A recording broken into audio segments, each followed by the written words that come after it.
Nagbabalik na naman ang inyong tagapaglingkod ng mga balita at pawang katotohanan lamang. Naging mainit nga usapin sa mundo ng social media.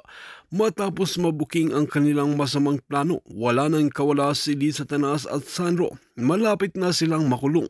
Ayon sa mga otoridad, may matibay ng ebidensya na magpapatunay sa kanilang mga kasalanan. Hindi na nila maikakaila ang kanilang mga ginawa, lalo na't maraming testigo ang lumantad laban sa kanila. Pilit mang magpaliwanag ang dalawa, pero malinaw ang batas ay hindi na nila matatakasan. Habang papalapit ang kanilang araw ng paghuhukom, maraming mamamayan ang nananawagan ng mabigat na parusa para sa kanila. Ayon sa ilang eksperto, hindi dapat hayaang makalusot ang ganitong klaseng mga tao, samantala ang kanilang kampo ay patuloy na humihingi ng simpatya at nagsasaming biktima lamang sila.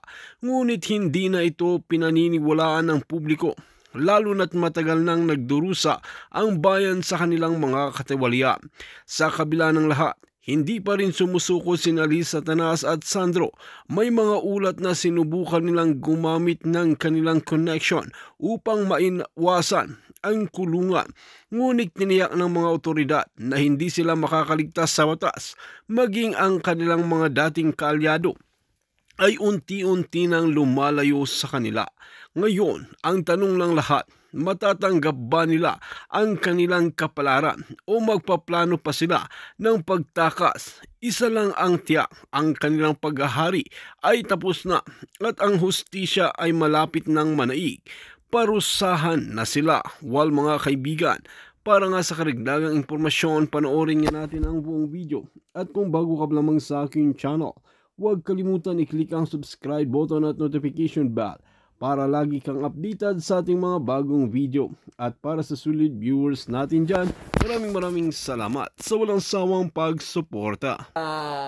Trabaho against sa Pangulong Duterte, kay Pangulong ay future president, claim na natin. Sara Duterte, Senator Bato, Senator Bongo. Okay, continue. According to this information, mga kababayan, serve as their workplace. The hotel reserved several presidential suites. Okay. Baka wag kayo pumunta nakahubad dito, makikita yung hubad yung katawan. Hindi ko alam, may salamin pala dito. Baka nakita yung lindog mo. But anyway, okay lang, sexy ka naman. Carry boom boom na yon. Okay. Nakakaloka, bigla ko nakita may salamin pala. Anyway, at least makita nila sexy yung mga friends ko. Okay. Oh my God, natawa naman ako bigla. Baka i-review mo yung picture, yung video. Okay, sabi dito, presidential suite, sunset rooms, and an additional room for transitions and breaks. Their accommodation is of highest standard with 5 to 6 securities and 4 drivers standby all day. Ito yung mga ICC. Kaya tama si President Trump, itong mga illegitimate, international officials. Ayan, international ICC, international court officials.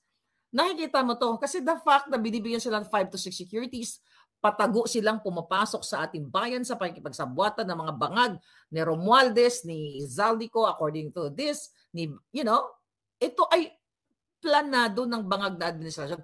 Ibig sabihin, they're not legitimate body. Yung ICC. Why? Kasi kailangan transparent ka. Bakit ka nagba-backdoor? Dapat i-announce mo sa bansang pinapasukan mo na, hey, nandito kami. Diba? Ganito, magkukondak kami ng investigation, which is hindi na nga po tayo member. So definitely, they don't have the right to be in our country, makipagsabuatan sa mga bangag na ito. Diba? So kaya nga, thank you, Lolo Trump. Alright? When the members are free, kung tuloy ko lang yung ating binabasa dito, when the members are free from work, they just hang around and went shopping, accompanied by Filipino escorts. Sana yung mga Filipino escorts, mag-text message kayo sa akin o mag-email kayo. Pakita niyo yung mga hunghang na ito. And their expenses are all charged to these escorts. I even heard, kita mo yung mga natin, mga mga ano to mga ano din to ng mga bangag, mga kasama nila sa trabaho, mga government official ito, na hindi nasisikmura yung nawu-witness nila kay Bangag at kay Tambaluslos. Kasi sabi ng ating informer, I even heard that ICC members, ayun, na chika niya, urinated in the neighborhood of House Speaker Martin Romualdez Villa. O baka nagbangag, naihi siguro dahil nagsingot, baka hindi natin alam, nagsingot ng pulburon o na-overdose sa pinagbabawal na, pulbura. But anyway, sabi to which caused neighbors complaints. O sa mga neighbors nga pala ni Tambaluslos, baka pwede naman po kayo mag-email. Andiyan yung email natin sa baba. Baka may CCTV kayo, pwede nyo i-forward sa akin para ipakita natin sa ating mga palangga, taong bayan, if you really love our country. Continue. House Speaker Romualdez calls these members VIPs. Tinatawag daw ni Tambaluslos na VIP itong mga ICC official na to. Ang sabi dito, they have very strict rules on using digital devices there. Sabi niyan. Okay. Ito, message ko pala to sa kanya. Kasi nga, sabi ko, can you send me photos and videos? Kasi nasa area siya nung time na yun, yung nagbe-message sa akin. Ang sabi niya, sabi niya, they have strict rules on using digital devices there. Sabi niya, and it's impossible to take photos or videos. Pero for sure, may CCTV yung hotel na yan, but control nila, kausapin na lang natin yung operator ng CCTV. Sir, ma'am, baka naman pwede nyo ipuslit ang CCTV, isend nyo sa akin at mag-hire kami ng billboard, what's that? Billboard, digital billboard, di ba? Para ipakita natin yung mga kahiyupan nito, mga bangag na ito. Okay, to continue. Sabi ng sa ating informer, but I know they frequently have meetings at Maida's Hotel 3 days and will go there, meet some important individuals in day or two. And House Speaker Martin Romualdez is secretly arranging operations with ICC through our country. Though our country didn't join ICC, and BBM recent also claimed that our government will not cooperate the investigation of ICC. Okay? So, alam naman natin yung sinabi ni Bangag ay labas lang sa ilong yon. Kunwari lang hinayupak na yon. But part siya ng ICC mafia. Okay? At sabi pa dito, ST or Sonny Trillanes has been authorized by BBM to serve as the government representative responsible for engaging with the ICC members. Alam mo, itong expose, itong information coming from Putingas, November ito of 2024 last year. Pero nung November, napaka-significance naman nung may significance talaga yung November na buwan.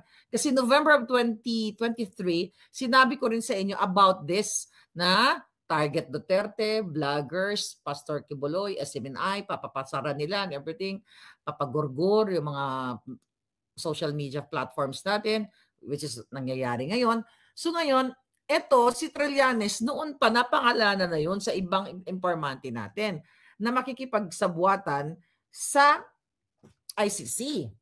So ngayon, malinaw, balik tayo sa ating issue, malinaw po talaga na si Bangag, yung mga hayop na si Bangag, si Tambaluslos, lahat yung mga yan, kung kaya nila makipagsabuatan sa mga international mafia o kung ano pa man, para nila ma-control ang ating bayan, para burahin o gorgorin yung mga Duterte sa langarangan ng politika, gagawin nila. Kasi gusto nga nila, di ba, pagdating ng 2028, si Tambaluslos maging presidente, din 2024, si Charis na bangag-bangag din. Yun yung gusto nila na pagharian muli ang Pilipinas para makamkam at maubos lahat ng dugo nyo. I hope yung mga polis, I hope yung mga AFP, ewan ko sa inyo. Baka tulog pa yung mga pototoy nyo, di ba? Gising na kayo. Kung hindi, tutuliin ko kayo. Anyway, mga palangga, nakakaano lang.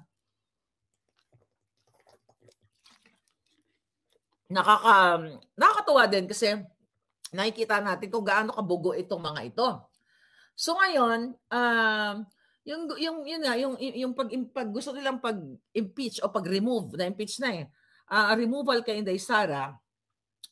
Again, yung mga signatures ay i-verify pa yun kung legitimate signatures pa yun. Pero napag-alaman natin, allegedly, may binigay sa atin na list, actually, AKAP, AIX allocation, na, ito, dali lang nga, na ni-request ng mga pumirma dyan sa impeachment ni Inday Sara. Can you freaking believe it?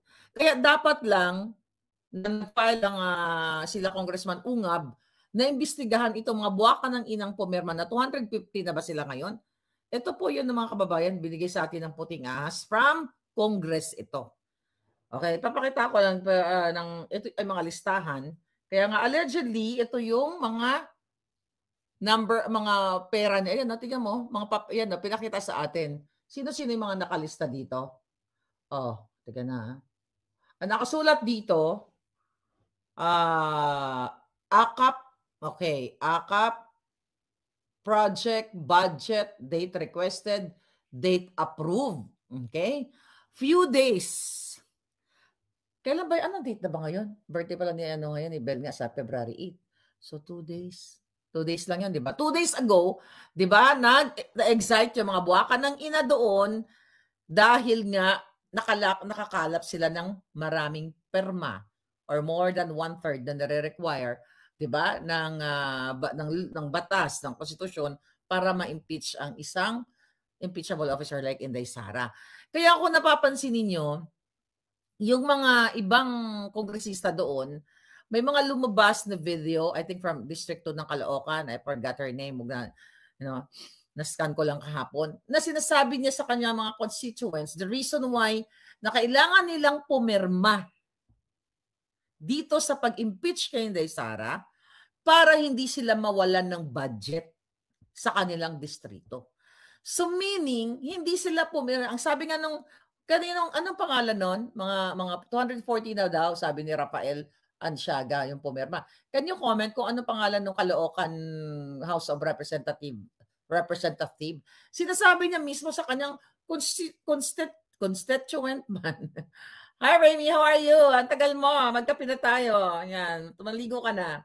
Anyway, so, ginawa niya yung pagpirma kasi ayaw niya mawala ng budget. Tanga ka na lang na Pilipino kung hindi mo maisip na ito ay politically motivated or pera-pera motivated. Kasi sabi niya hindi naman daw siya magdedesisyon on her own. Mali siya doon. Sabi ni Palangga, Mitch Kahayan. Okay, yan. Ikaw, Mitch Kahayan, di ba? Ngayon pa lang, buhay ka pa, sinusunog na kaluluwa mo. Di ba? Tumakbo ka o na-elect ka ba? I don't know kung ikaw ba ay party list, rep. I don't know. I don't know you. Kasi yung mga demonyo, hindi na dapat tinatandaan yung dapat din tandaan ng pangalan dahil demonyo. So, ang ibig ko sabihin, hindi pwede yung government, official, hindi pa pwedeng sasabihin mo, hindi kasi ako nagdedesisyon, kailangan ganito, ganyan. Hindi mo deserve na mamuno sa isang, kahit ikaw ay barangay captain o sa isang liga ng barangay, na wala kang sariling utak, na kayang impluwensyahan ang utak mo na katulad ni Bangag, na kita mo, 45 to. Di ba? Yan pala yung 45. Tatama to sa'yo. Tangain tayo. So anyway, na-impluwensyahan yung Bangag. Na-impluwensyahan ka kasi bangag ka, di ba? Katulad ni Bangag Jr. nga, na hindi siya nakakapag-desisyon ng tama.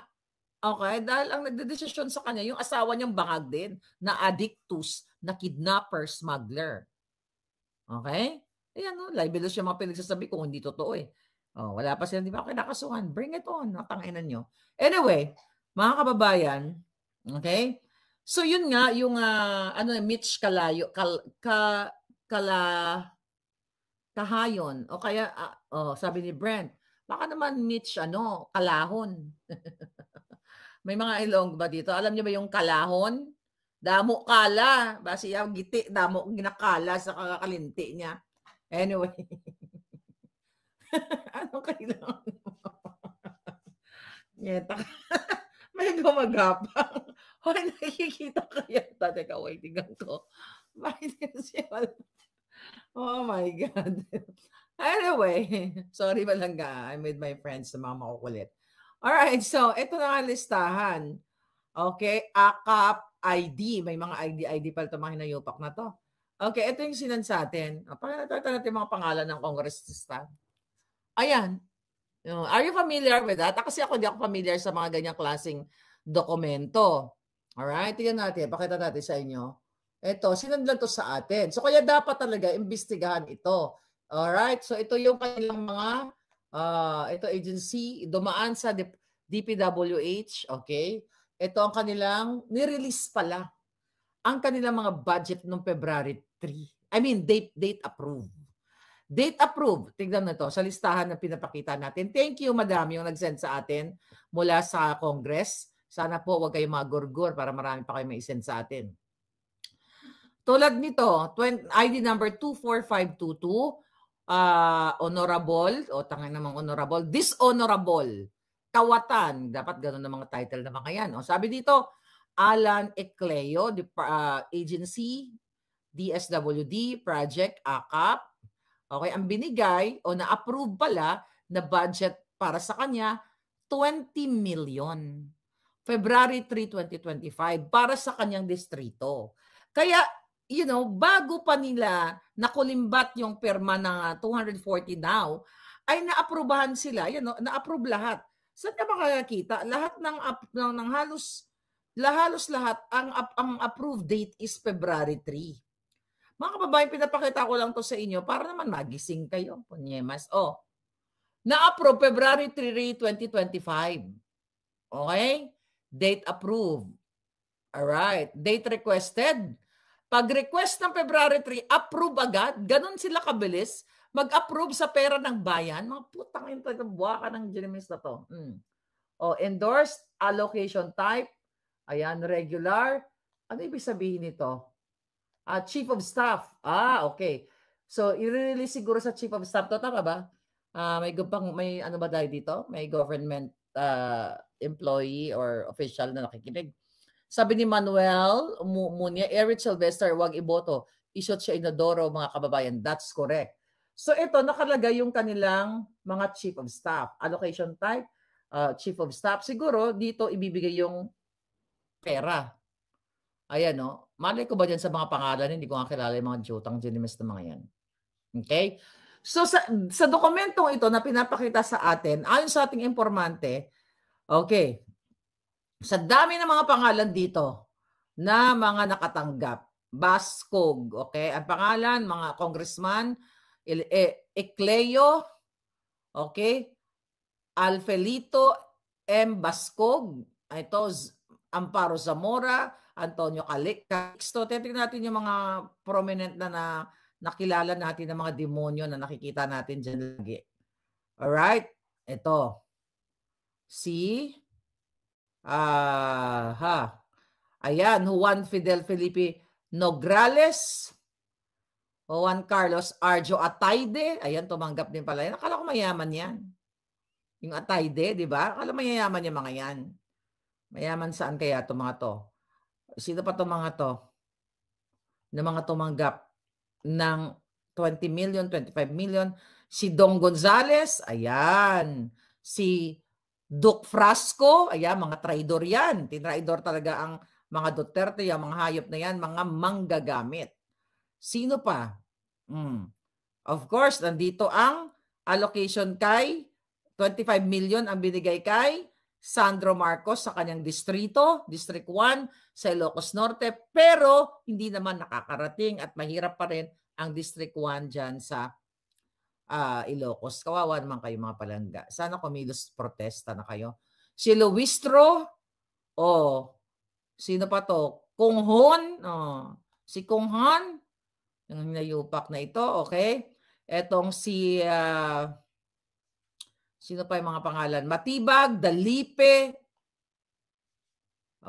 Swansing, ayan. Yung mag-amang Swansing na yan, Chikimbo, alright. Anyway, mga kababayan, sinasabi ko lang sa inyo kung ano ang sabi ni Sapphire, sino to? Atayde pumirma yan, mga kajaming ni Charis yan sa Polboron. Sabi ni Litchen, talaga ba? Tangay na pulburon capital na Pilipinas. Ano, kawawa naman tayo. Sa Ilocos, 2 singsong anak ni Chavit. Okay, ang meron, hindi natin basahin, ang dami nila, 240. Pero ano lang yung gusto kong sabihin sa inyo. Mga kababayan, kawawa kayo. Kasi, bakit idadaan pa sa mga buwakan ng inang kongresistang ito ang pera ng bayan para sa mga ayuda na yan? E di buwagin na lang natin ang Department of Social Welfare and Development. Yan ang merong mandato para magbigay ng ayuda sa taong bayan. Although nandyan din ang pinsan ni Bangag na si Monina Romualdez na from America, according to her, okay na yung buhay nila, nakausap ko yung putang inang yan. Tapos nung nanalo si Bangag, umuwi dyan. Kung mabuti na ang buhay mo sa Amerika at umuwi ka ng Pilipinas, at pinalit mo yung sweldo mo from $6,000 kunyari or $10,000 a month, tapos ipinalit mo sa 100,000, hindi, I doubt it na magsisil na kaya ka umuwi kasi gusto mo magtulong sa bayan. That's BS. Maraming mga pinauwi ni Bangag, katulad ni yung pinalitan, sino yun? Si Pidea Lazo, di ba? Green card holder na sa Hawaii. Umuwi, hindi yan para magsilbi sa bayan. Yung mga buwaka ng inang yan, yung mga maganda na buhay sa Amerika, umuwi, pinauwi ni Bangag para magnakaw sa kaban ng bayan. Yan ang katotohanan niya mga yan. So ang ibig ko sabihin, lahat ng mga kamag-anak ni Bangag na kaya niyang manipulahin at para utusan na magnakaw yung mga putang inang ito sa kaban ng bayan, umuwi para nga nakawin ang pera ninyo. Kaya nga sabi ko sa inyo, kailangan nyo nang magkilos protesta. But don't worry. Huwag kayong malungkot sa ginawa nila kay Inday Sara at sa ginawa nila sa Pilipino. Kasi sa bawat perang binigay sa mga jutang ginimis na ito, imagine, no? Compute nyo nga to. Basahin ko lang sandali ulit. Okay? Pero mo bin in-approve, mga kababayan. Dali. According to our source from the Congress, date requested February 3, approve agad. On the same day. Approve agad. Ganun na lang nila ipamigay ang pera ninyo. 20 million, 20 million, 20 million. May 25 million. Okay? Ano yung pinakamataas dito? Yung kay Sandro, 25 million. Ito, yung kay, tingnan natin kung hindi nakakuha ng 25 million. Yung si Arnan Panaligan, 25 million. Dong Gonzales, 25 million. Ayan. Ang dami palang 25 million ang natanggap. Okay? Anyway, nakakarimarim, nakakapagod, para sa inyo dyan sa Pilipinas na nabubuhay kayo day by day, day to day, sa halagang 700 pesos, yung mga obrerong mga palangga ko, 800, 1,000 a day. Itong mga inayupak na to, the same day, with the influence of Bangag administration, para tanggalin si Inday Sara na ito ay binoto ng taong bayan, bibigyan lang itong mga ito ng 20 million, 25 million on the same day, samantalang kayo hirap na hirap kayo. OFW. Lahat kayo mga palangga sa Pilipinas. Whether you're OFW, teacher, nurses, common Filipinos. Kayo talaga ang kawawa. Boom, shakalakala. Gusto ko to. Hi, boom, shakalakala. Okay? Hindi natutulog ang Diyos Ama. That's true. I think today, by the way, mga kababayan, merong pagtitipon. Okay, tignan natin. Okay, merong protesta. Okay? Ang grupo yata ni Kong Dante Marcoleta. Okay, nananawagan siya ng asan yun? Okay. Parang meron siyang tignan natin. Okay, tignan natin ito na. Alright. Okay, meron ba? At wala yun.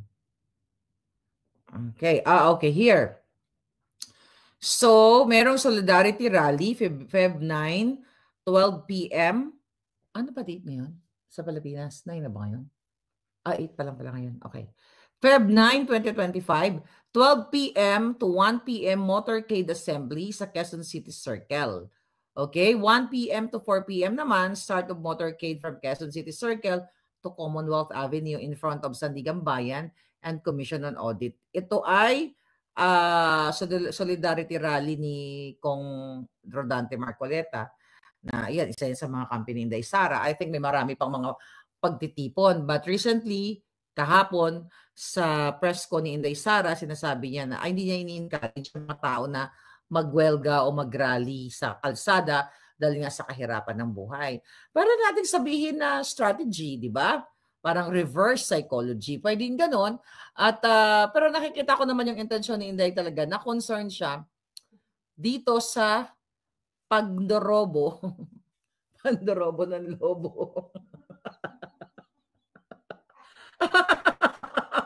Natawa ako. Gusto mo may kwento yung pandorobo ng lobo? Ay, hindi ko wala pwede kwento ngayon yun. Some other time. Natatawa yung dalawa doon. Meron naman akong ginawa. Yan mga mandorobo, hindi yan umuubra sa lola niyo. Happy birthday. Nang dahil sa lobo, okay, nadorobo ang mandorobo. Si Marley ka lang ang pwedeng gumawa niyan. Anyway, ay nako. Shout out sa aking kaibigan. Alright. Okay. 215 gagong kongresista versus 32 million voters of VP Sara. Sabi ni Gen Z Voice. Sabi ni Lucille Leo, how do you pronounce that, Palangga?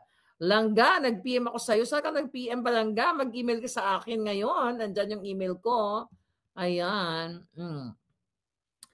Mga malalim ang pag-iisip at nalata ni VP Sara, sabi ni Pablito Orozca.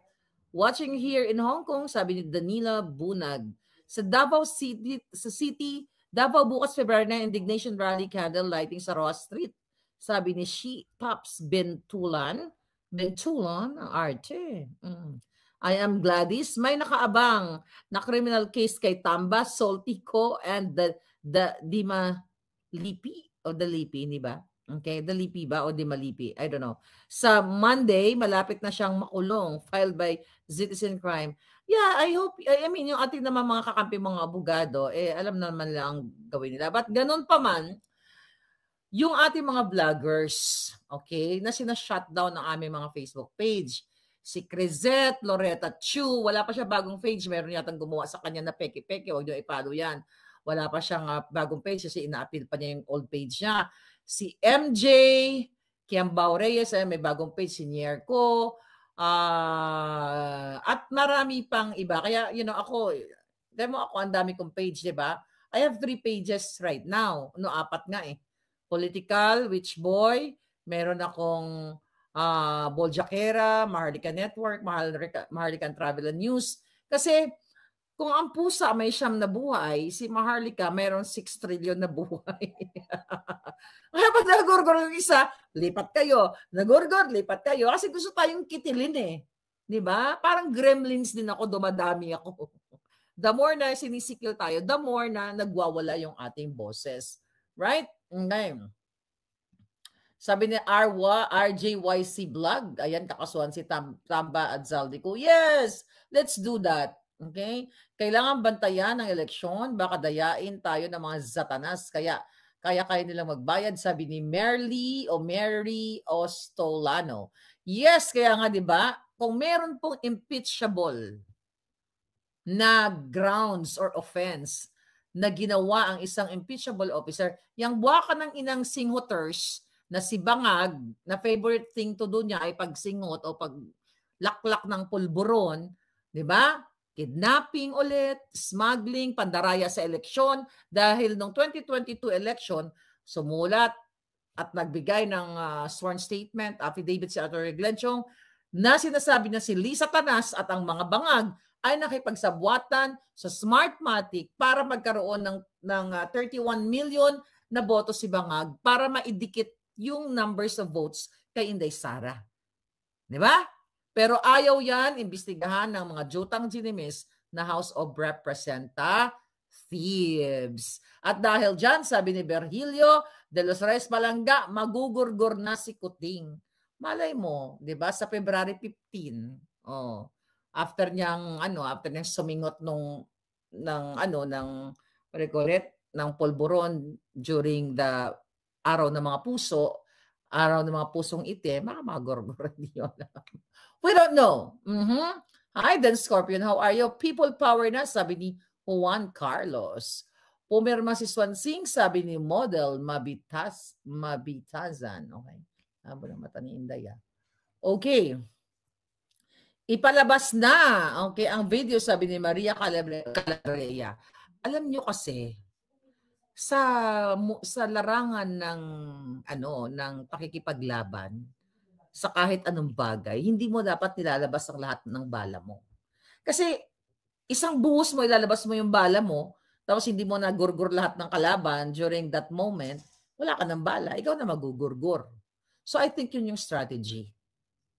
Kasi kung ibuhos mo lahat ng bala mo ngayon, lahat ng lakas mo, hindi mo alam, may bala pa pala marami yung kalaban. Kaya dapat, mag-strategize ka. Tignan mo yung mga bangag, yung kanilang strategy laging palpak. Kaya hindi sila nanalo-nalo eh. Kasi, sabi ko nga, checkmate sila dahil mas magaling yung kalaban nila. Hindi lang sa mas magaling, matino. Sila bangag. Kasi pag addictus ka, hindi ka nakapag-decide ng tama, hindi mo kayang dalhin hindi mo